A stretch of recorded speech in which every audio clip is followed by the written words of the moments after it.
Video کو like کر کے آگے شیئر ضرور کر دینا۔ سونے کی حیثیت کیا ہے میں آج آپ کو بتا دوں۔ سونے کی حیثیت، گولڈ سب کے لیے قیمتی ہے؟ نہیں، کوئی قیمت نہیں اس کی۔ جس کے دل میں اللہ بس جائے، رسول بس جائے، اس کے لیے کوئی قیمت نہیں۔ محبوب الہی کا اصل نام سید محمد ہے، بدایوں میں پیدا ہوئے، جوانی کی ابتدا ہے۔ سید محمد جسے بعد میں دنیا نے محبوب الہی کہا، جسے دنیا نے بعد میں محبوب الہی کہا، ابتدائی جوانی۔ دوستوں نے کہا سید محمد غربت کی چکی میں کب تک پسو گے، چلو فلاں جنگل کے اندر ایک پہاڑ ہے، وہاں ایسا پتھر ملتا ہے کہ اگر لوہے کو لگا دو تو سونا بن جاتا ہے۔ سونا بنانے کا طریقہ وہاں ہے، سونا بنانے کا طریقہ سکھایا جاتا ہے۔ سید محمد جسے دنیا نظام الدین اولیاء کہتی ہے، دوستوں کے ساتھ نکلے، کیوں؟ سونا حاصل کریں گے، گولڈ بنانے کا طریقہ سیکھیں گے، خوب مالدار ہو جائیں گے، اور پھر دنیا کے اندر ہم سے زیادہ عیش کسی کے پاس نہیں ہوگا۔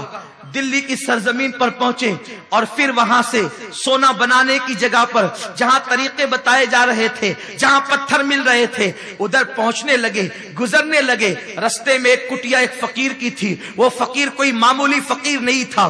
دنیا کے فقیر مانگنے بیٹھتے ہیں، لیکن وہ مانگنے نہیں بلکہ دینے بیٹھا ہوا تھا۔ وہ فقیر کون تھا؟ وہ فقیر وہ تھا جس کو دنیا بابا فرید الدین گنج شکر کے نام سے جانتی ہے۔ فرید کی کٹیا کے قریب آئے، چہرہ دیکھا تو کہا کہ پتہ نہیں وہ سونا بنانے کا طریقہ بتانے والا کیسا ہوگا۔ اسے دیکھ کر تو اللہ یاد آتا ہے، اسے دیکھ کر تو یار کی یاری یاد آتی ہے۔ رک گئے، دوستوں سے کہا چلے جاؤ، میں بعد میں تمہارے پیچھے آتا ہوں۔ اس فقیر نے ایسا دل چھینا کہ ہمیشہ کے لیے نظام الدین کو اپنی زلفوں کا اسیر بنا لیا۔ رات و دن اب کبھی اس کا پانی اٹھاتے ہیں، کبھی لوٹا رکھتے ہیں، کبھی طہارت کے لیے ڈھیلے رکھتے ہیں، کبھی گدڑی پھیلاتے ہیں، کبھی کپڑے دھلتے ہیں۔ رات و دن اس فقیر کی محنت ہے۔ کئی سال گزرے، دوست جاتے ہوئے دیکھتے ہیں کہ وہ سید محمد جو اللہ اکبر نظام الدین سونا بنانے کا طریقہ سیکھنے کے لیے بدایوں سے ہمارے ساتھ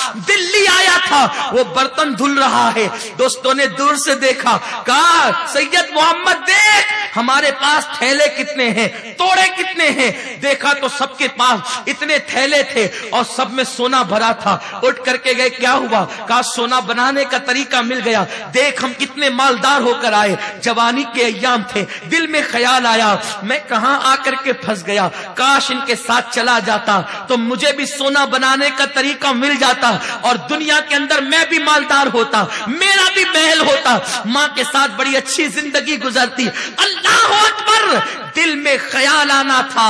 پیر روشن ضمیر ہوتا ہے۔ بابا فرید نے اندر سے آواز دی، سید محمد کہاں؟ لبیک کہتے ہوئے اندر پہنچے۔ کہا بیٹے استنجا کی حاجت ہے، جا ڈھیلا لے کر کے آ۔ اللہ اکبر، ڈھیلا لینے کے لیے گئے، جس مٹی کے ڈھیلے کو ہاتھ لگایا وہی سونا بن گیا۔ اسے پھینکا، دوسرے کو ہاتھ لگایا، سونا بن گیا۔ تیسرے کو اس کو پھینکا، تیسرے کو ہاتھ لگایا، سونا بن گیا۔ ہاتھ لگایا، سونا بنا، پھینکا، دوسرا، تیسرا، چوتھا۔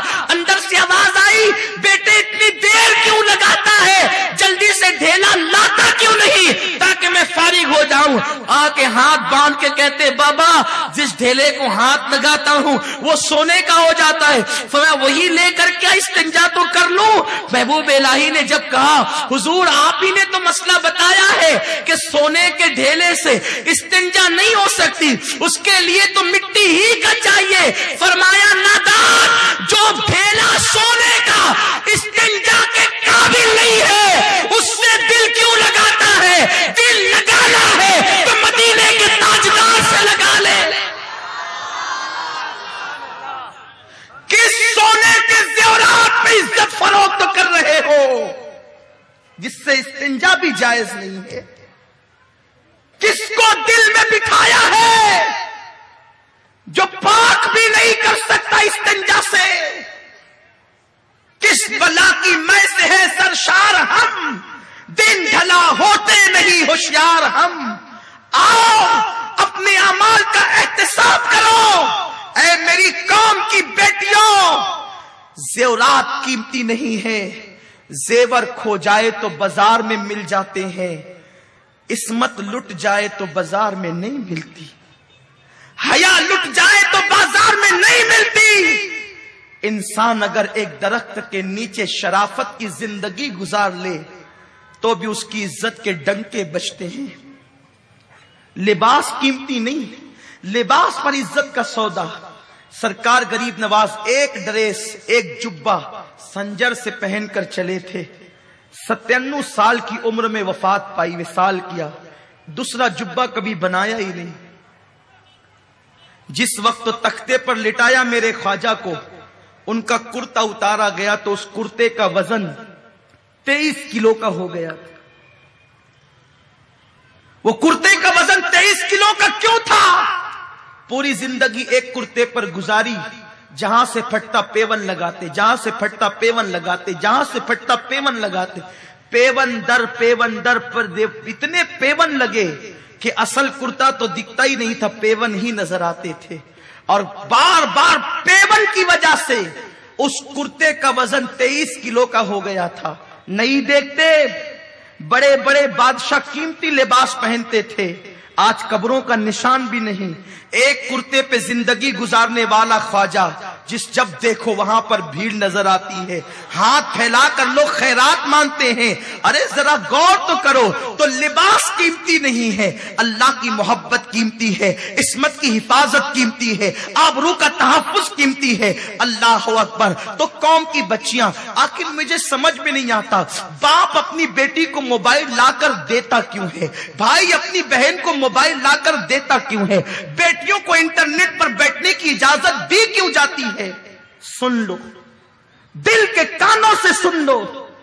میرے رسول کی حدیث ہے جس کو امام احمد رضا نے بیان فرمایا کہ اپنی بیٹیوں کو سورہ یوسف کی تفسیر مت پڑھنے دو. بہت قابل غور بات عرض کر رہا ہوں، اس پہ جتنا سوچ سکتے ہو سوچ لو. قوم کی بچیاں جتنا سوچ سکتی ہے سوچ لے. قرآن کی تفسیر ہے. سب سے پاکیزہ کتاب قرآن، سب سے پاکیزہ تفسیر قرآن کی. دنیا کی کوئی کتاب قرآن کے مقابلے میں نہیں. دنیا کی کوئی تفسیر قرآن کے برابر نہیں. لیکن صحیح حدیث کا مفہوم ہے، میرے غیب دا رسول، غیرت مند رسول، باحیا رسول، پارسا رسول، عصمت کی جان رسول نے فرمایا اپنی بیٹیوں کو سورہ یوسف کی تفسیر مت پڑھنے دو، انہیں سورہ نور کی تفسیر پڑھاؤ، سورہ یوسف کی نہیں. اعلی حضرت تحقیق کر کے فرماتے ہیں سورہ یوسف کی تفسیر عورتوں کو منع کیوں کیا گیا، لڑکیوں کو روکا کیوں گیا کہ وہ سورہ یوسف کی تفسیر نہ پڑھے؟ انٹرنیٹ پر بیٹیوں کو بٹھانے والوں، موبائل بیٹیوں کے ہاتھ میں تھمانے والوں، کچھ تو غیرت کا خیال کرو، کچھ تو آبرو کا خیال کرو. بیٹی کون سی بزنس مین ہے جو آپ نے اس کو موبائل تھمایا ہے؟ اسے کون سا غیر ملکوں میں کاروبار کرنا ہے جو انٹرنیٹ پہ بٹھایا ہے؟ آخر کیا ضرورت آ گئی؟ اللہ کے رسول سید الرسول نے کہا میرے رسول کو اگر میں عقل مند کہوں تو توہین سمجھتا ہوں. عقل کو جہاں آ کر عقل آتی ہے وہ میرے رسول کی چوکھٹ ہے. میرا نبی صرف عقل